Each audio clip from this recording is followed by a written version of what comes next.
세종시 상가 공실률이 무려 60%입니다. 상가마다 텅텅 비어있고 공실률이 100%인 곳도 있습니다. 세종시 상가가 소상인가, 퇴직자의 무덤이 된 가장 큰 이유는 LH와 토건 세력의 고분양가와 대규모 공급 폭탄, 정부의 업종 규제 삼박자가 만들어낸 작품입니다. 이 작품에 캐스팅된 상가 투자자들은 모두 알거지가 되었습니다. 상가 투기의 끝이 어떤지 알고 싶으면 세종시 상가에 투자하시면 됩니다.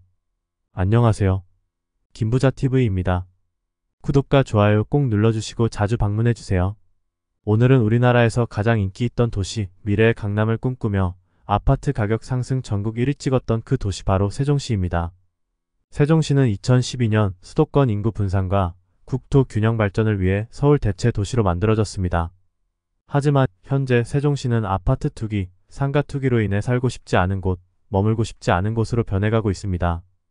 아파트 값이 천정부지로 뛰어오르며 자금력이 떨어지는 청년층이 이탈하고 인구 증가 둔화, 도심 공동화 현상으로 상가들은 유령 상권으로 변했습니다. 세종시 상가는 소상공인과 퇴직자의 무덤으로 불리고 있습니다.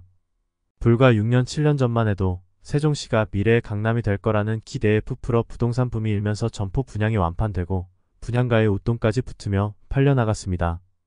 장밋빛 미래가 정점을 찍으며 건설사들은 아파트나 주상복합이 건설될 때마다 계획보다 몇 배 많은 상가를 지었습니다.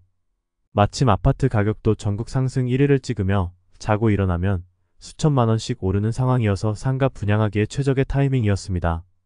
건설사나 LH 입장에서는 아파트보다 상가 수익률이 훨씬 좋기 때문에 수많은 대중들이 세종시가 미래의 강남이 될 거라는 희망에 부풀어 있을 때 안 지을 이유가 없었습니다. 아파트 단지에 10개의 상가가 필요하면 수십 개 가까이 늘려 지은 곳이 대부분입니다. 약 5년 전부터 고분양가와 함께 상가 공급 물량이 폭탄급으로 시장에 풀리면서 상가 침체가 시작되었습니다. 세종시 소규모 상가 공실률이 수년 전부터 현재 전국 1위를 기록하고 있습니다.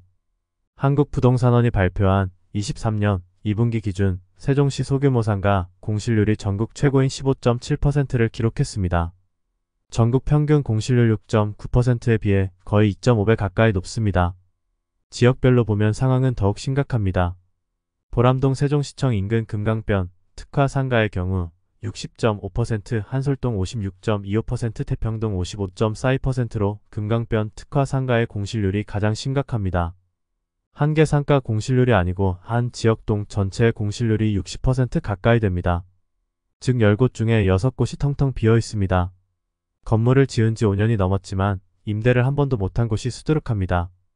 금강 수변 상가는 아름다운 금강이 한눈에 내려다 보이고 세종시청과 세종세무서 바로 옆에 있어 명당 자리로 불리며 분양 시 최고 인기를 끌었던 곳입니다. 하지만 명당 자리 금강 수변공원 일대 상가 10여 곳도 건물 곳곳에 임대문에 매매문에 전단지가 붙어있고 상가에는 먼지만 쌓여 있습니다.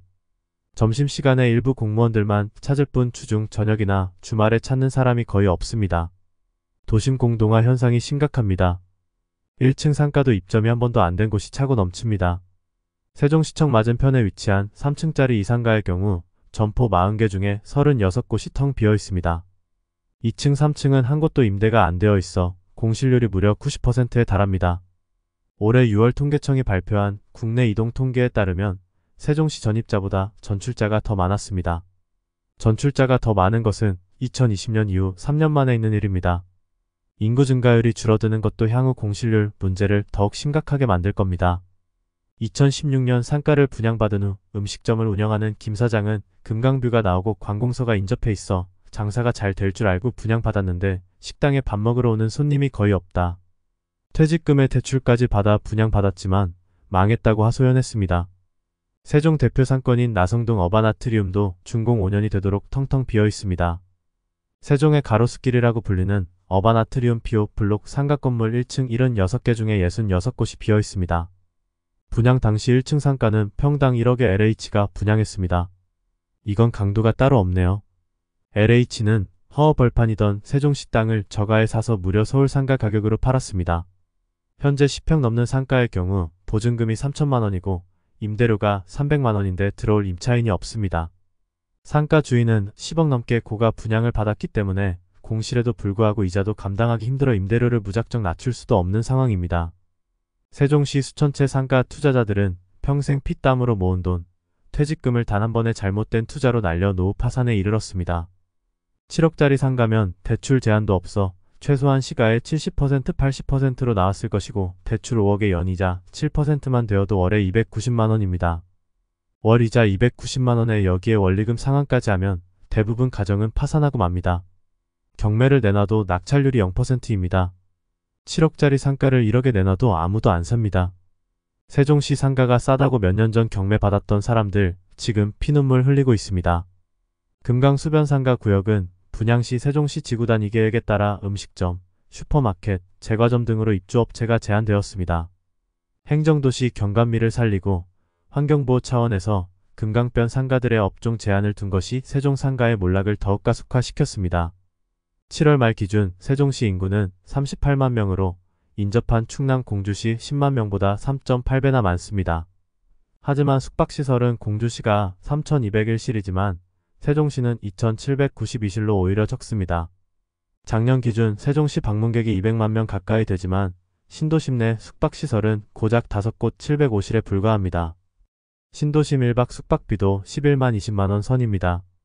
사정이 이렇다 보니 세종시를 찾는 대부분의 방문객이 숙박시설을 찾아 인근 공주나 대전 유성, 충북 청주 등으로 빠져나가는 실정입니다. 사람이 많이 몰릴 수 있는 병원이나 호텔, 노래방, 스크린 골프 연습장 같은 업종이 제한되어 사람이 없습니다. 상가는 저녁, 주말 장사가 기본인데 노래방 같은 유흥업종을 다 막아놓고 어떻게 상가 장사가 되겠습니까? 탁상행정의 전형적인 문제점입니다. 우리는 음축가무의 민족이 아닙니까? 사람들이 모이면 밥을 먹고 술 한잔한 후에 노래방 가서 노래도 부르고 스크린 골프 등도 즐기고 호텔에서 숙박하고 이런 것들이 기본적으로 세트로 연결이 되어야 사람이 모이고 거주민들도 늘어납니다. LH는 노래방, 숙박시설도 허용 안 되어 상가로서의 가치가 전혀 없는 이런 곳을 무려 7억, 10억이라는 고분양가로 수천 채 분양을 했습니다. 상인들은 노래방 같은 유흥업종도 허용해야 한다고 요구하지만 유흥업에 대한 입주민들의 반발이 심하고 상가 분양자들에 대한 특혜 논란이 불거지며 물거품 되었습니다.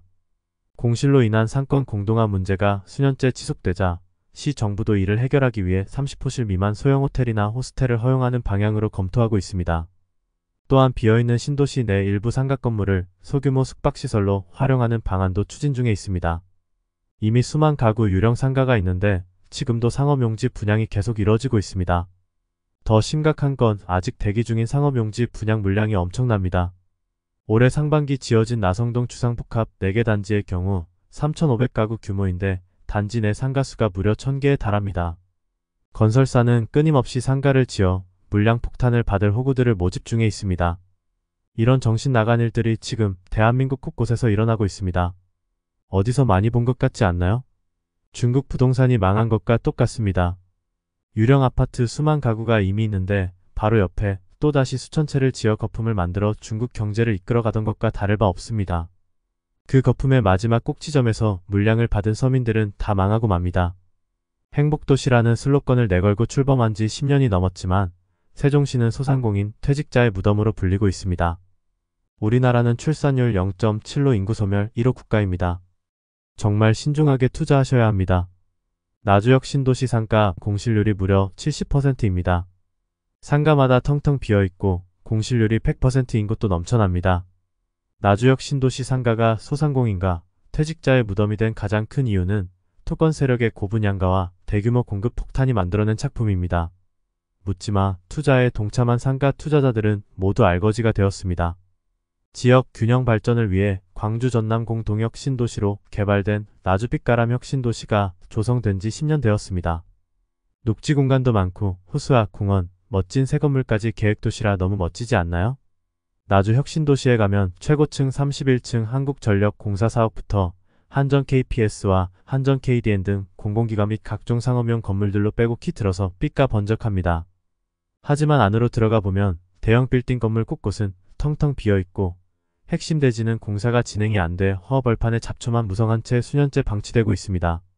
중심 상권에는 대형 건물들이 빼곡히 들어섰지만 건물 대부분은 매매와 임대 현수막이 걸려있고 건물 전체가 통으로 빈 곳이 수두룩합니다. 점심시간에 중심 상권 일부 상가만 공공기관 직원들로 잠깐 북적이고 나머지는 정막이 흐릅니다. 밤이 되면 상가 불빛이 꺼지고 거대한 암흑으로 변합니다. 수도권에 거주하는 주말 출퇴근 직원들이 빠져나간 금요일 오후부터 일요일까지는 도시 전체가 거대한 유령 도시로 변합니다.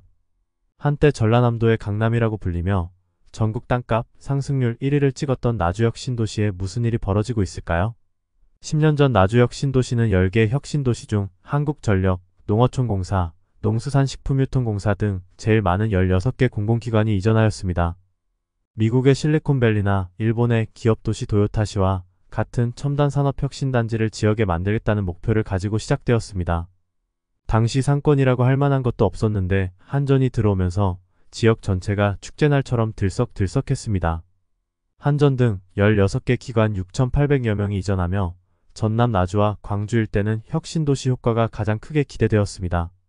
여기에 KTX 전라선 신설, KTX 나주역에서 10분 거리, 광주공항 15분 거리, 호남고속도로 25분 정도면 닿을 수 있는 우수한 교통망 등 인프라 확충에 힘입어 날이 갈수록 관심이 커졌습니다. 지역 주민들은 천년 나주목이 다시 돌아올 것이라는 기대감에 한껏 부풀어 있었습니다. 나주에서 장어집을 운영하는 상인은 지난해 100만원을 내던 부가세가 한전 이전 후 2천만원으로 늘어나며 완전 대박이 났다고 좋아했습니다. 주변 지방대 학생들은 한전이나 한전 계열사 취업에 대한 꿈과 목표가 생기게 되었습니다. 언론이 바람을 불어넣고 모두가 달콤한 장밋빛 미래를 꿈꾸자. 투기꾼들이 전국에서 모여들며 몇 년 전까지 배나무밭과 황토밭이었던 한적한 들판이 수십 배 폭등하며 나주시 땅값이 전국 상승률 1위를 기록하기도 했습니다. 땅값이 평당 3천만원을 넘어서며 폭등하자 전남의 강남으로 불리며 모두가 행복해했습니다. 나주의 시골 아파트가 수백 대 1의 경쟁률로 완판되고 오피스텔, 상가들이 나오는 촉족 완판되고 수천만원에서 1억의 프리미엄이 붙으며 거래되었습니다. 특히 땅이나 상가를 사겠다는 사람은 넘치는데 한전 주변의 좋은 위치의 상가는 물량이 부족해 팔지 못해 다툼이 일어날 정도였습니다. 모두가 나주가 전라남도의 강남이 될 것이라는 달콤한 꿈에 빠져 있을 때 언론과 건설사도 이러한 투기 욕망에 뛰어들었습니다. 분양을 받으면 100% 망할 수밖에 없었지만 언론과 건설사는 대중의 욕망이 정점에 달할 때 최고 가격에서 마지막 상가 물량을 받을 투자자들을 모집했습니다. 하지만 모두의 바람과 달리 공공기관이 입주한 지 2년도 안 되어 부동산 경기가 침체되며 외지인들이 한탕 해먹고 썰물처럼 빠져나가자 부동산 시장이 얼어붙기 시작했습니다. 사업비 1조 4,175억 원을 투입해 인구 5만여 명 상주를 목표로 했지만 현재 3만 9천 명대에서 정체되어 있습니다. 병원, 교육, 문화편의 시설 부족 등으로 가족 동반, 이주율도 70%대에 그치고 수도권에 거주하는 공공기관 직원 7,800명 정도가 주말에는 서울로 출퇴근을 하고 있기 때문입니다. 입주 초기에는 외지 투자자들과 이주 공기업 직원들로 인해 상가가 활성화되는 듯 보였으나 거품이 빠지며 외지인들이 빠져나가고 공기업 직원들도 주말에 빠져나가자 거대한 유령도시가 되었습니다.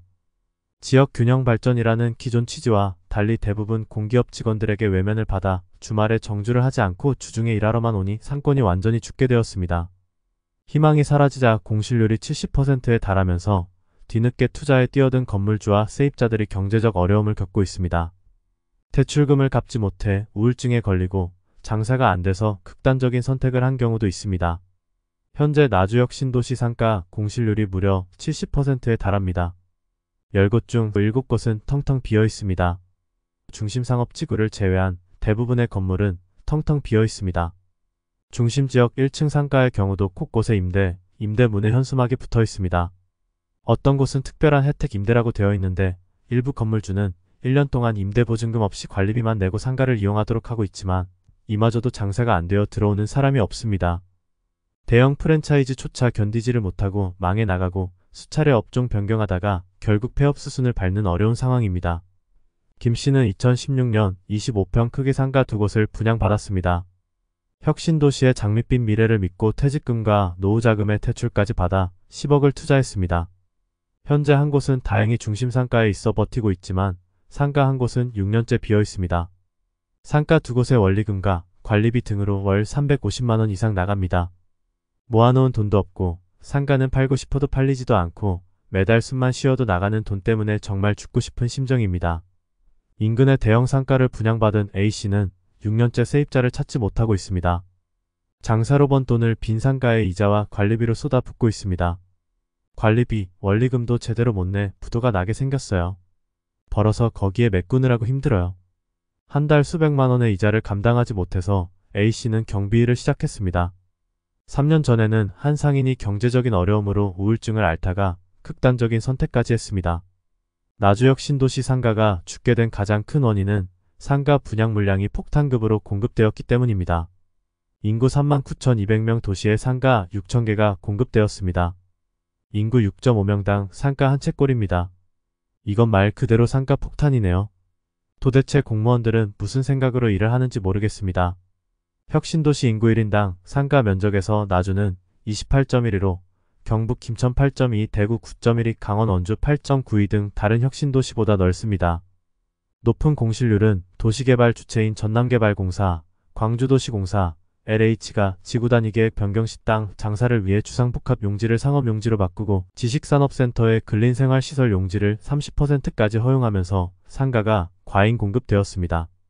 이재태 전남도의원은 광주도시공사, 전남개발공사, LH 등 혁신도시개발 3사가 미분양 용지를 해소하기 위해 당초 토지 이용 계획과는 다르게 땅 장사로 쪼개고 바꾼 책임이 무엇보다 크다고 지적했습니다. 코로나19 장기화와 소비 위축, 인구 유입 정체 등으로 공실률이 해소될 기미가 없자 나주시는 상가 공실률 최소화를 위한 개선책으로 상가를 생활용 숙박시설로 용도 변경을 추진할 계획입니다. 하지만 이렇게 해도 공실을 낮추기가 쉽지 않을 것 같습니다. 상인들은 생활형 숙박시설로 전환 시 신규 시설 설치에 따른 추가 비용 부담과 집합 건물의 개인 영업이 불가하다는 점을 들어 회의적인 시각을 보이고 있습니다. 상가를 분양받으면 100% 망할 수밖에 없지만 언론과 건설사는 거짓 광고로 상가 물량을 받을 투자자들을 모집했습니다. 유럽형 스트리트 조성으로 제2의 강남 신사동 가로수길, 정자동 카페거리와 같은 분위기를 발산하며 광주 전남권 유명 명소로 떠오를 것으로 전망된다.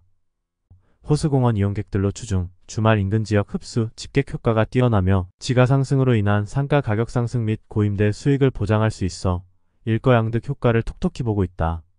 현실과 완전히 반대되는 광고를 하고 있습니다. 공공기관 직원들이 이용할 만한 시설이나 휴식 공간의 공급이 부족해 상가 분양에 대한 거는 기대는 더욱 높아지고 있다. 주변 상권에 대한 공공기관 직원들의 수요가 커짐에 따라 상가 분양은 물론이고 상가 운영 수익도 높을 것이라는 부동산 전문가들의 관측이다. 상가가 넘쳐나고 있는데 이용할 만한 상업시설이 부족하다고 거짓 광고를 하고 있습니다. 이런 거짓 광고와 투자자들의 욕망이 합치되어 6,000명 넘는 투자자들이 평생 모은 피 같은 투자금, 퇴직금이 털렸습니다. 6,000명의 가장들과 수만 명 가족들의 파산과 눈물만 남았습니다. 이 수많은 상가를 도대체 누구를 위해 지은 건가요? 이 상가 분양으로 누가 부자가 되었나요? 지금 서울과 수도권 아파트들이 정고점을 회복하며 다시 영끌족이 등장하고 있습니다. 거품이 터지기 전날까지 아무도 모릅니다. 대한민국이 단돈 55억 달러 6조 원 없어서 IMF 구제금융 신청하기 전날까지 아무도 우리나라가 부도날이라고 생각을 하지 못했습니다. 여러분 스스로의 돈과 가족을 지키십시오. 김부자TV를 구독하시면서 경제 공부를 통해 절대 잃지 않는 투자, 내 돈을 지키는 투자하는 것을 추천드립니다. 구독, 좋아요 지금 꾹꾹 눌러주세요. 여러분 부자 되시기 바랍니다.